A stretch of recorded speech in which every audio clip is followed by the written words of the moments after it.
Welcome to the Maluka IAS and मैं स्मिता पाल again आपके सामने अवेलेबल हूँ एक नए टॉपिक को लेकर, that is communalism in India. Okay, तो देखिए हमने बहुत सारे वीडियो तो हम आपके लिए शूट कर रहे हैं एंड अगेन मैं आपको बोल रही हूँ कि प्लीज आप ज्यादा से ज्यादा लाइक करें and I am Maluka IAS को ज्वाइन करें। मैं सोसाइटी सोशियोलॉजी दोनों की क्लासेस मलुका आईएएस करोल बाग में चल रही हैं। फिलहाल करंटली वो ऑनलाइन मोड में चल रही है फिलहाल, बट प्रॉपर वे में आप हमारा वे ऑफ टीचिंग देख ही रहे हैं कि किस तरीके का हमारा वे ऑफ टीचिंग है। तो प्लीज आए, है ना, एक बार ज्वाइन करें। नंबर्स वगैरह आपके पास है तो प्लीज कांटेक्ट करें। चलिए, सो कम्युनिज्म इन इंडिया, देखिए हम लोग जितने भी टॉपिक्स ले रहे हैं वो सारे के सारे हम किसको लेकर ले रहे हैं? हम अपने इंडियन सोसाइटी के टॉपिक्स हो गए, सोशियोलॉजी के टॉपिक्स हो गए, इन टोटल जो सोसाइटी, सोशल जस्टिस, सोशियोलॉजी से जुड़े हुए स्टूडेंट्स हैं, ऐसे राइटिंग में भी ये टॉपिक्स आपको हेल्प करेंगे। तो सारे स्टूडेंट्स बराबर तरीके से इनका बेनिफिट अपने लिए ले सकते हैं। अब देखिए कम्युनिज्म हम जानते हैं कि क्या है ना? एक तरीके से जो कम्युनिज्म है वो हमारी बहुत ही गहरी आस्था को बताता है। एक जो डीप एलिजेंस होती है हमें उसको बताने का काम करता है। एक हो गया कि हम अपने रिलीजन में, अपनी कम्युनिटी में, ऑब्वियस सी बात है हम उससे प्रेम है, उसमें बिलीव करते हैं। एक हो गया कि हम कितने फैनेटिकल हो सकते हैं, हम कितने फंडामेंटल हो सकते हैं। समझ रहे बच्चों? एक कॉन्सेप्ट है कि मान लीजिए suppose that I am from the x religion, तो अगर मैं पर्टिकुलर एक्स रिलीजन से आती तो ऑब्वियस सी बात है क्योंकि जस्ट बिकॉज मैंने उसमें बर्थ लिया है मैं उस कल्चर में रहती हूँ, मैं उसको फॉलो करती हूँ, तो डेफिनेटली मेरा बिलीव होगा, मेरा फेथ होगा, मैं उस कल्चर से जुड़ी हूँ। ऑब्वियस सी बात है, मेरा फूडिंग सेंस, मेरा ड्रेसिंग सेंस है ना, वो सारी चीजों से अलाइंड। एंड अगर मेरा वैसा बिलीफ या फेथ है तो वो कोई गलत चीज नहीं है, that is not a wrong thing. ठीक है, हमेशा याद रखिए कम्युनलिज्म प्रॉब्लम हमेशा कहां पर होती है? जब हम किसी भी कॉन्सेप्ट के नेगेटिव सेंस को अपनी लाइफ में लेना शुरू करते हैं। खास तौर से कम्युनिज्म में जब हमारी टॉलरेंस पावर कम होती है और जब हम रिलीजियस फंडामेंटलिज्म, जिसे हम धार्मिक कट्टरता कहते हैं, जब हम उसकी ओर लगातार बढ़ते चले जाते हैं तो वो चीज कहीं ना कहीं हिट करती है सोसाइटी को। कहीं ना कहीं एक टॉलरेंस पावर कम होती है और उसकी वजह से दो रिलीजन के बीच में या दो कम्युनिटी के बीच में कुछ ना कुछ प्रॉब्लम या मिसअंडरस्टैंडिंग क्रिएट होती है एंड वो जो बर्थ देती है इस सिचुएशन को, दैट इज कम्युनिज्म। तो यही चीज देखिए मैंने यहाँ पर आपको बताई है कि in the context of India it is often perceived as an excessive devotion to one's own religion. हम बोलते हैं ना एक्सट्रीमिज्म कहीं भी अच्छा नहीं है।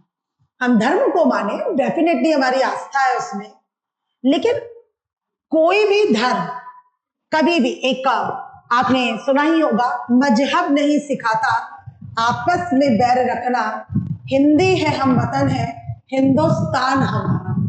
तो कोई भी मजहब हमें बैर करना कभी भी नहीं सिखाता। बैर हम खुद करते हैं। क्यों? क्योंकि हम बेमतलब उस नेगेटिव कॉन्सेप्ट की ओर बढ़ते चले जाते हैं, उस फैनेटिकल पॉइंट ऑफ व्यू की ओर बढ़ते चले जाते हैं, जिसके कारण से जो इस तरीके के थॉट है वो क्रिएट होते हैं। बाकी देखिए यहाँ पर मैंने आपको बताया, तो देख लीजिए यहाँ पर मैंने आपको अगेन वो पिक्चर शो की है, देख लीजिए ये आपके सामने है। ठीक है, तो और ये पिक्चर हमें क्या बताती है वो आप अच्छी तरीके से समझ रहे हैं, आपको बताने की जरूरत नहीं है। तो ये पिक्चर हमें क्या शो करते हैं, हमेशा मैं ऐसे पिक्चर्स आपको दिखाती हूँ, शो करती हूँ डिलिबरेटली। मैंने बोला ना, ताकि हमने बोला ना कुछ एक क्यूरियोसिटी आती है ना, कुछ ऐसा लगता है कि हाँ कहीं ना कहीं कुछ ना कुछ ऐसा है हमारे इंडिया के अंदर कि हम लाख बुराई कर ले लेकिन फिर भी eventually we are united. Different connotations of communism, तो जो कॉनेटेशंस है कम्युनिज्म को लेकर वो देखिए, एक तो एसिमिलेशनिस्ट है, वेलफेयरिस्ट है, रिट्रीटिस्ट है, ठीक है, इसी तरीके से रिटाइलेटरी है और सेपरेटिस्ट है।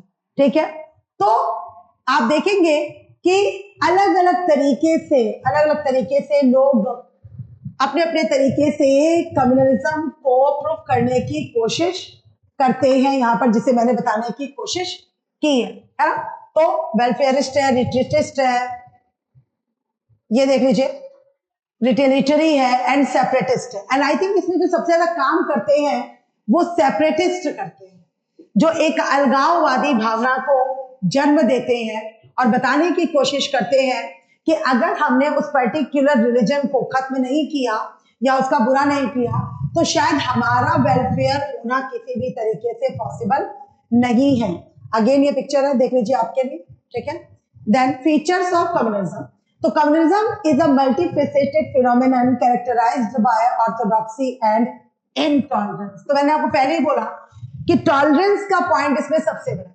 अगर मैंने किसी और की बात को टॉलरेट कर लिया तो बात ही खत्म हो गई। लाइक अगर मुझे लग रहा है कि मैं किचन में काम कर रही हूँ और वहां पर 4 बर्तन हैं, तो ऑब्वियस सी बात है कि मेरे खाना बनाते समय, मेरे कुकिंग करते समय वो 4 बर्तन कभी ना कभी कोई गिरेगा, कोई खटकेगा। हम कहते हैं ना जहां पर 4 बर्तन है तो खटकते जरूर। और जब एक फैमिली में उठापटक हो सकती है, जब एक फैमिली होती है जहां पर कुछ 5, 7, 8, 10 लोग रहते हैं, तो कभी ना कभी झगड़ा उनके बीच में भी होता है, कभी ना कभी मिसअंडरस्टैंडिंग उनके बीच में होती है। तो फिर ये कैसी समझदारी हमारी है कि जब हम 1 अरब 40-45 करोड़ लोगों के बीच में रहते हैं तो हम इस छोटे से थॉट को नहीं ला पाते कि जब एक फैमिली में झगड़े हो सकते हैं तो क्या इतने बड़े कंट्री में, इतनी बड़ी इंडियन सोसाइटी में क्या झगड़े होना एक ऑब्वियस बात नहीं है। और क्या हर बार जरूरी है कि हम उसको किसी वायलेंस से ही निपटाएं। तो ये जो समझदारी है, जब हम ये देना शुरू करेंगे, सोसाइटी में स्प्रेड करना शुरू करेंगे, तो शायद ये सारी चीजें खत्म हो सकती हैं।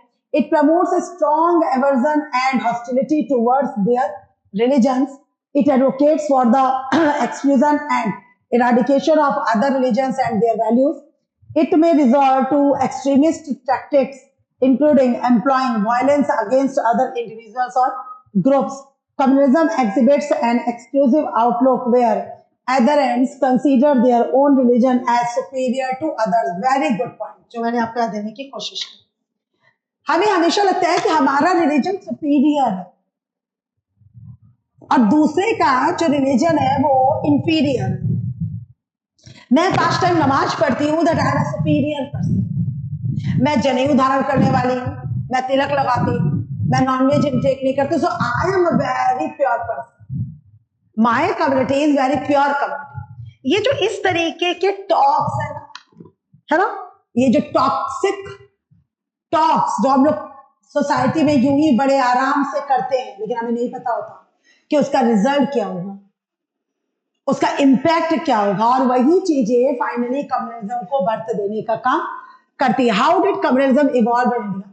तो मैंने पहले ही बोला कि इस तरीके की जितनी भी बुराइयां वो ब्रिटिश पीरियड से हमारे कंट्री में एंटर हुई, क्योंकि उन्होंने हमेशा फूट डालो और राज करो की नीति को सपोर्ट किया। डिवाइड एंड रूल की पॉलिसी उन्होंने खेली।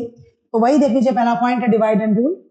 पार्टीशन ऑफ बंगाल, एग्जैक्टली अगर हम बोले, बिल्कुल ठीक बात है कि कम्युनिज्म कहां से शुरू हुआ, तो 1905 लॉर्ड कर्जन ने जो बंगाल पार्टीशन किया, वहां से हम देखते हैं कि ये चीजें आई।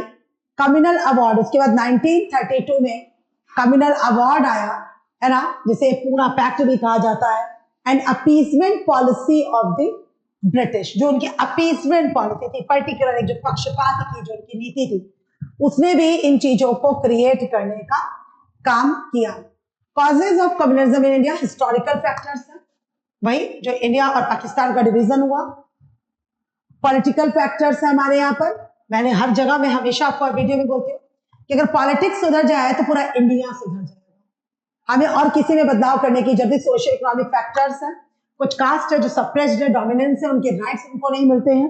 सोशियो कल्चरल फैक्टर्स है, लोगों को लगता है कि मेरी कास्ट, मेरी क्रीड, मेरा कल्चर बहुत प्योर है, अपग्रेडेड है, वो एक फैक्टर यहाँ पर वर्क करता है। रोल ऑफ मीडिया है, अगर मीडिया तरीके का डिसिप्लिनरी रोल एक डेमोक्रेसी के 4th पिलर की तरह ट्रूली काम करना शुरू करे तो शायद ये प्रॉब्लम्स कम हो सकते हैं। रिलीजियस फैक्टर, तो सबसे बड़ा जो फैक्टर इसके पीछे वो क्या है, वो रिलीजियस फैक्टर ही हमारे यहाँ पर काम करता है। और फिर इफेक्ट्स क्या है, तो partition of India in 1947, anti Sikh rights हमारे यहाँ पर हुए 1984, बाबरी मस्जिद demolition in 1992, Gujarat rights of 2002, Assam violence of 2012, Muzaffarnagar rights of 2013, Delhi rights of 2020, Shaheen Bagh case की हम यहाँ पर बात कर रहे हैं। तो ये सारे इतने बड़े बड़े केसेस हैं जहां पर हजारों 100 लोगों की जान, हजारों लोग घायल हुए, और फाइनली हमारे हाथ में रिजल्ट क्या है, अगर हम ध्यान से सोचे और उसमें सुने और समझे तो क्या किसी पॉलिटिशियन का बच्चा मरा, कभी किसी पॉलिटिशियन के घर से कभी कुछ ऐसा हुआ? तो ये क्या है, एक प्रोवोक करने की चीज कि हम पब्लिक को प्रोवोक करें, ग्रुप्स को प्रोवोक करें, कम्युनिटीज को प्रोवोक करें और वो आपस में लड़कर मरे, तो फाइनली बेनिफिट किसका हो? कंट्री का नहीं बेटा। हम तो सिर्फ कंट्री की यूनिटी और इंटेग्रिटी को हर्ट कर रहे, ठेस पहुंचा रहे, फाइनली भला हो पॉलिटिशियंस और एलीट क्लास का। Steps required to address the issues: promoting social harmony and understanding, addressing socio-economic inequalities, holding political leaders accountable। देखिए इस पॉइंट पर गौर कीजिएगा, होल्डिंग पॉलिटिकल लीडर्स अकाउंटेबल, उन्हें अकाउंटेबल होना चाहिए अपने बोले गए कमेंट्स के लिए, अपने बोले गए वक्तव्यों के लिए। मीडिया मॉनिटरिंग होनी चाहिए, implementing legal measures, addressing historical issues and promoting secularism. तो जब हम सेक्युलर होंगे तो अपने आप हम जो फेनेटिकल माइंडसेट है उसको कहीं ना कहीं कम करने में हम लोग सक्सेस होंगे। ये मेंस का प्रैक्टिस क्वेश्चन है दैट आप इसको नोट कर लीजिए। Discuss the impact of communism on the socio political fabric of India.